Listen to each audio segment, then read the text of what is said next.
The human asked for water before we even seated him in the discharge chair. I noted it in the pretest log, not because it was significant, because procedure required me to log all subject requests. And in 11 years running calibration assessments at Outer Assay Station 14, I had never had a subject ask for anything. The Velsha volunteers arrived medicated. The Grethian conscripts arrived silent. One Torvek officer had asked, once, to speak with his spiritual coordinator, but water, as though he were preparing for a long wait, not a weapons test. That was new. I did not bring him water. I told him the assessment would begin in 4 minutes. He nodded and looked around the discharge chamber, the way a man looks at a room he is mildly curious about, nothing more. The chair's restraint system locked across his chest and wrists. He tested the fit with one flex, found it acceptable, and settled. Sergeant Devon Marsh, 34 years old, Earthborn. 14 years of service with the Terran Forward Defense Corps. Assigned to the Commission's Volunteer Assessment Program under the Joint Species Cooperation Framework. A diplomatic program, primarily. A gesture. We did not expect meaningful data from soft biology subjects. The Commission panel sat behind the observation glass. Myself, Deputy Assessor Lorath of the Varek Technical Division, and the 3 observer delegates. 1 Kethsai from the Outer Reach Treaty, Authority, 1 Velsha Senior Attaché, and 1 Grethian who had not introduced himself but whose rank insignia indicated he outweighed everyone else. They had their notation boards. They were not paying close attention, neither was I. I initiated Tier 1. Tier 1 is a thermal pulse, low yield, directional. It is what we use to verify the discharge array is functioning correctly before we run anything that matters. The yield is enough to cook unshielded soft tissue.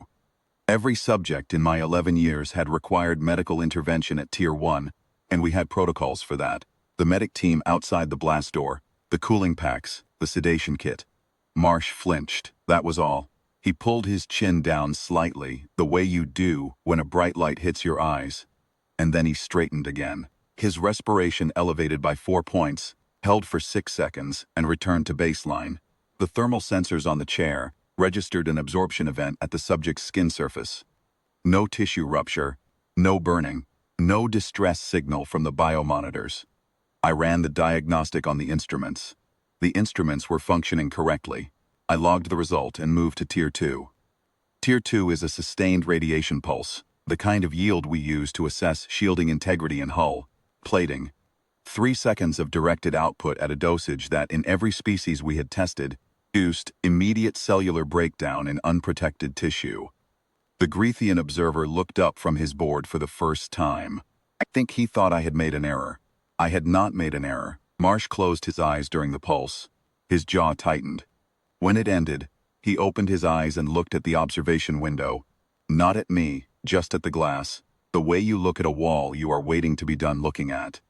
His biomonitors showed elevated surface temperature, a cortisol spike, and a cellular repair response that my instruments flagged as anomalous, because the rate did not match any profile in our database. I pulled up the database entry for Terran biology. The entry was 4 lines. It noted soft tissue, moderate cardiovascular output, and a classification of threat level minimal. It did not mention repair response rates. I moved to Tier 3. By Tier 4, the Velsha attaché had set her notation board down. I do not think she was aware she had done it. She was leaning forward, watching the biomonitor feeds on the secondary screen. Lorath had stopped making calibration notes and was running his own diagnostics on the array. Not because he thought the array was malfunctioning, I believe, but because he needed to be doing something with his hands. Marsh was sweating. That was the most significant visible change. His skin had reddened in the areas of highest exposure. He was breathing in a pattern I did not recognize. Controlled, deliberate, like a rhythm he had memorized. And when T4 ended, he let out a long breath, rolled his shoulders once, and was still. His cellular repair rate had increased, not stabilized, increased, as though the tissue being asked to repair itself was responding to the demand by finding a higher gear. I sat with that for a moment. Protocol required me to continue. The assessment framework specified 6 tiers, with no provision for early termination on the basis of subject tolerating the yield. Early termination was for subject incapacitation. Marsh was not incapacitated. I initiated Tier 5. Tier 5 is what we use to test full combat-rated personal shielding systems. The yield at Tier 5 has destroyed every unshielded biological subject we have ever run it against. I want to be precise about that. Not injured. Destroyed. The test exists to verify that protective technology works. Because what it tests against, without that technology, leaves nothing to recover. I gave Marsh a 30-second warning. Protocol required it. He nodded. He looked at the discharge array on the far wall. Then he looked at the observation window. And for a moment, I thought he was looking directly at me, though the glass is fully opaque from his side. His expression was not afraid. It was not calm in the way of someone who does not understand what is coming. It was the expression of someone who has decided something. The Grethian delegate stood up. He did not say anything. He simply rose from his seat and stood, which I had never seen a Grethian officer do in a professional setting for any reason other than formal address or imminent emergency. I fired Tier 5. The biomonitors screamed. Every alert threshold the system had triggered at once. Surface temperature, radiation absorption, cellular stress indicators, all of them spiked into ranges the system was designed to flag as fatal. For 6 seconds, every reading said the subject was dead. Then the readings began to fall, not flatline, fall the way a fever breaks. The cellular repair response flooded back in, faster than Tier 4, faster than anything I had on record for any biology. Marsh was breathing.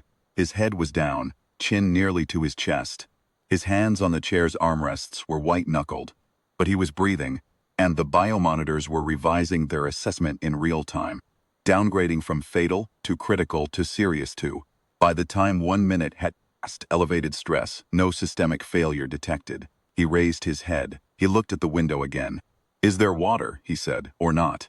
The delegate sat back down. I am not sure he was aware he had stood. I should have ended the test there. I understand that now. But I had a protocol, and the protocol had one more tier, and I am the kind of officer who finishes what he starts. Also, and I will put this in the record plainly, did not entirely believe what I had just seen. I needed to see it once more. I gave the Tier 6 warning. Tier 6 is a stellar class discharge. It is not a combat weapon. It is a measurement tool, a way to establish the absolute upper boundary of what a shielding system can absorb. The yield is equivalent to direct exposure to a G-type stellar output at a range of 4 planetary diameters. We have never run it on a biological subject. The protocol includes the tier because the protocol was written for equipment, not for living things. And no one who wrote it imagined a living thing would still be in the chair. Marsh did not nod this time. He took the breath and held it, and the muscles in his neck and jaw went rigid, and he looked straight at the array. I fired. The discharge chamber's own insulation flagged a stress reading. The array drew from the station's primary power reserve. For 4 seconds, the numbers on every monitor in the room went to places numbers should not go, and then they came back. His cellular repair response was the highest my instruments could register, not the highest I had ever seen, the highest the instruments were built to measure. The ceiling of the scale. Whatever was above that ceiling, I did not have a number for. Marsh was shaking. His head was down. He was breathing in that deliberate rhythm again, slower now, like a machine running hot that is managing its own cooling. But he was breathing. The restraints unlocked automatically at the test's conclusion. He sat in the open chair for a long moment. Then he straightened carefully and put both hands on his knees. "Water," he said, "please." I sent the medic team in. I filed the assessment report that evening. I had to create a new classification field to do it. The existing framework had 3 categories for biological subjects: susceptible, resistant, and shielded. Marsh did not fit any of them. The category I created was 4 words: adapted to stellar exposure.